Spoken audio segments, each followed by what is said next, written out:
Welcome to the Lockshield Partners Podcast. We believe in financial literacy and love to provide quality information when it comes to areas around financial planning and how it impacts your life. To learn more about what we do and how we serve our clients, visit us at lockshieldpartners.com. Dan, welcome back. We've got another edition of our Lockshield Partners Podcast today. And recently we've started to dive into the podcast here on just some basic tenets of investment planning. Sure. And today we're going to talk about diversification. Yeah, that's an important one. It is, and I think it's a concept that most people have at least heard the term. They may not be super in tune as to what it is or why or how or anything that goes along with it. But maybe we start off with a softball here. So what, in essence, Dan, what is diversification? Yeah, so it's the old don't put all your eggs in one basket.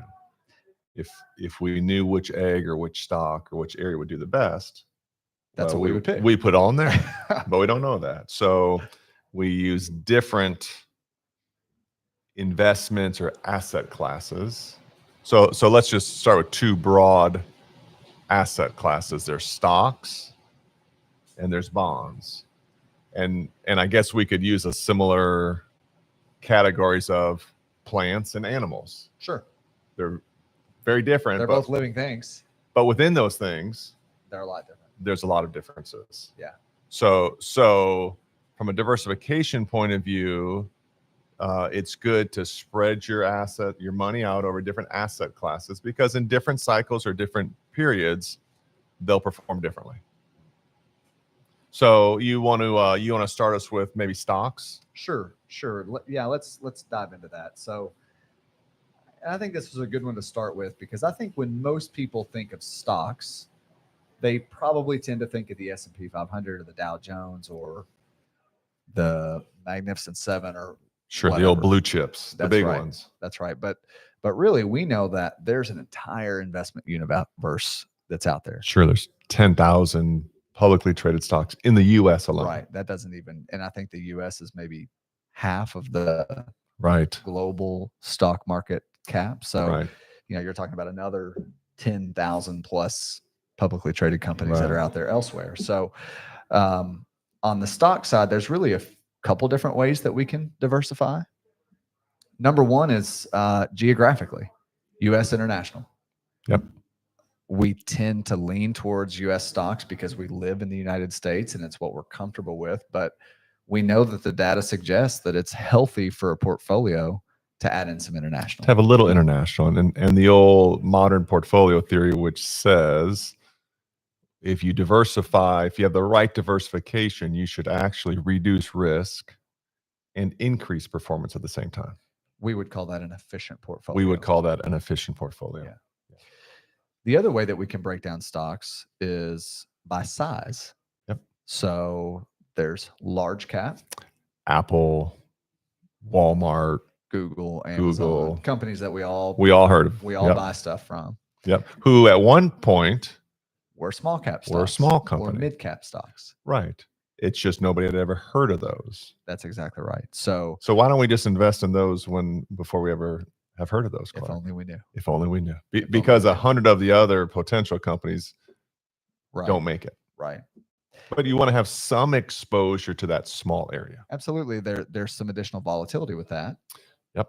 But according to our theory of diversification, it does help smooth out performance to a certain degree, because there are times when large cap stocks outperform small cap significantly. That's been the case for a decade, longer. Sure. At some point, the pendulum probably swings back the other direction. That's right. And it's usually when everyone starts jumping in. That's when it goes. The old saying, the trend is your friend until it ends. That's right. The other way that stocks are broken down, and I'll try not to nerd out too much, but most people have heard the term value or growth. Right. And that's really a metric that's based on a price per earnings ratio. So we don't have to dive too much into that, but value versus growth is another diversification. Give me an example of a classic growth stock right now. Yeah, a growth stock would be a stock that's very expensive relative to how much money it makes. So maybe like a Palantir or a Absolutely. tech An AI company, stock something like that's that. exploding. Sure. And how about a value Yeah, stock? a value stock tends to be one that has demonstrated pretty strong earnings for a long time, but maybe the growth isn't exploding as much. Typically strong from a dividend standpoint. Maybe a Coca-Cola, Procter and FedEx, Gamble, UPS, whatever. It's kind of like that veteran on your professional football team that's not the number one pick, but they're the consistent, steady performer. That's exactly right. Both have a place in your portfolio, and you want all in your portfolio, which is why we love index funds, because you get them all. Right. But that's a whole nother podcast. Yep. So that I think that covers the stock side. Okay. Yep. How about the bond side?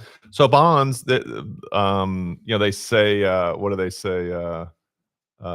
Smart people trade bonds, and then they leave the second part of that. There's no saying to that, but bonds are a very diverse place for most people. It's treasuries, U.S. treasuries, and corporate bonds.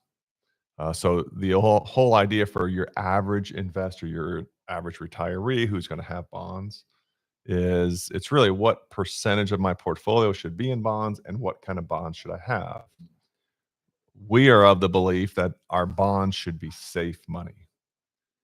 So you can get really risky in bonds, junk bonds, sovereign wealth funds, all these kind of things. Really long term, which a 1% move in interest rates can have a huge impact on them. Yeah.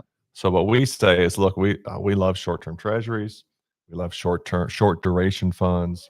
So the bottom line is, hey, there's a lot in that bond world, like there's the stock world, but high quality short duration is going to be your less risky bonds. Yeah. One way I like to explain bonds to clients, Dan, is sure, we want to achieve some rate of return on that money, and bonds do carry yield and coupon rates and things like that to help you generate that, but the purpose of that money is not tons of growth.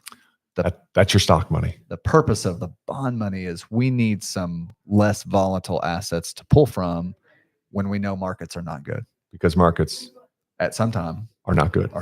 Stock markets. That's where bonds come in. Right. And so with your bond money, we want to be safe. With our stock money, we want to take risk. Put 2 feet on the gas. That's exactly right. If I wanted to be risky with my money, why would I do bonds where maybe I get 10 or 12 or 15 or 20% if everything goes right? Well, I could do the same thing in stocks and in theory do much better. Right. So maybe to close out, Dan, let's just talk about maybe let's put a bow on it with some of the benefits of diversification. Yeah. So one you touched on already, which is the efficiency. From a really geeky technical portfolio analysis, a diversified portfolio is an efficient one. You're likely to have as good as or better returns while taking less risk. Right.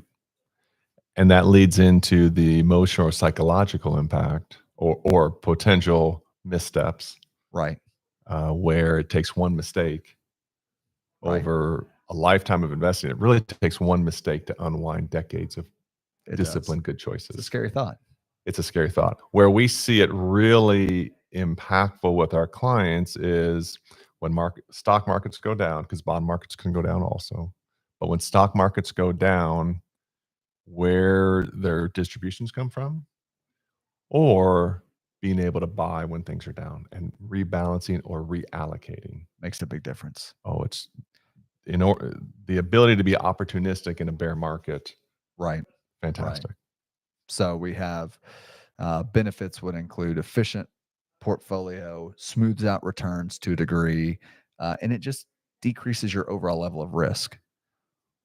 One thing I do want to point out before we wrap up on diversification, this is a common, I don't know if pitfall is the right word, but we'll use that for now. Sometimes in employer-sponsored plans, companies allow employees to purchase or use the employer stock in the plan. Right. Which is not bad. However, it is has been proven time and time again that when we work for a specific employer, we psychologically believe in that company's stock will perform better than the rest. There is a bias. There's an emotional bias. There's an emotional attachment. Yeah. And so from an investment planning standpoint, there is risk there. Yeah. A textbook would say we don't want more than 5% of our portfolio in one particular stock. Yeah. Clark, that brings me back to the days with Dana in Glasgow and Fruit of the Loom, which went bankrupt in Bowling Green. Of course, the poster child is Enron. Sure, the horror story. The horror story. But people who believed in their employer, which isn't a bad thing, but all of a sudden they lose their job and the company stock plummets. The retirement savings are gone. So you 5%, no matter how wonderful you think your company are, and you're in the sales meetings and you're hearing it from the top and how great things are, 5% in any, whether it's Apple or whatever it is, 5% is prudent. Yeah, you know, one of my favorite statistics to back that is it's now official. I don't know if you saw this. GE is no longer in the Dow 30. Oh, I didn't see that. Is that this week? It's been a little while. Been a little while. Okay. But there's not a single original Dow 30 member that's still in the Dow Jones. Wow. So the original 30 horsemen, pillars, whatever it is. Some of those companies still exist in different ways, or were bought up, but none of them are in the Dow 30 anymore. Yep. And another reason we love index funds, automatic exactly right. rebounds to the That's economy. Exactly right. Good. Dan, thanks so much. And if you have any questions about diversification, make sure to check out our website at lockshieldpartners.com.